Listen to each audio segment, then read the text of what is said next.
Hello everyone, it's Paola and this is my vlog for the weekend edition of the historical romance readathon hosted by Lacey, Jessica and Lisa.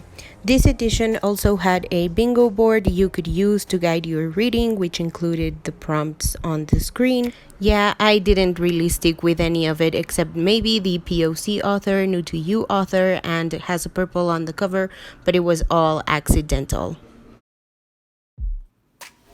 I had mostly these 3 books high on my priority list, but I couldn't really decide which one I should focus on because it was just a weekend. I knew I couldn't read all 3 of them, so I decided to do the try a chapter tag kind of thing.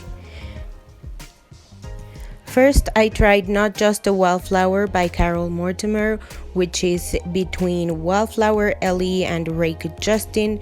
It sounded really interesting, but the first chapter didn't quite capture my attention, so I moved on to the next one.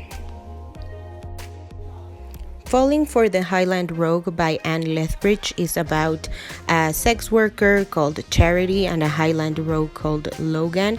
It was a little too intense for my comfort reading mood, so I decided to move on to the next one. Kansas Kiss by Christine Dorsey. This one is between a Southern woman and a Confederate man after the Civil War has ended. I grabbed it at the used bookstore and I didn't really know what it was about, and then I read the synopsis and was worried but intrigued. Unfortunately, upon stumbling upon this scene from chapter 1 after she shot him and him flipping her over and her thoughts getting all hazy upon looking into his green, sad eyes, I decided it was time to move on. Next, I tried Honor and Desire by Rebel Carter, which is a best friends to lovers, but unfortunately it was too long and I knew I wouldn't be able to finish it, so I moved on to A Duke to Remember by a bunch of different authors, which is ultimately what I ended up reading. Later that day, I watched the Boy Band Con, which is a documentary about the manager of Backstreet Boys and NSYNC, which I highly recommend. On Saturday, I had an interview with Latinx royalty Anna Marie McLemore and Taylor K. Mejia. We discussed Miss Meteor, and it will be up on my channel next Friday, so stay tuned for that.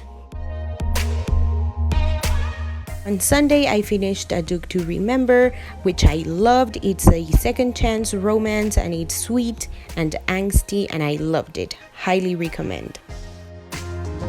I tried listening to Lord Dashwood Missed Out by Tessa Dare, but decided to put it down because I was just not internalizing anything that was going on.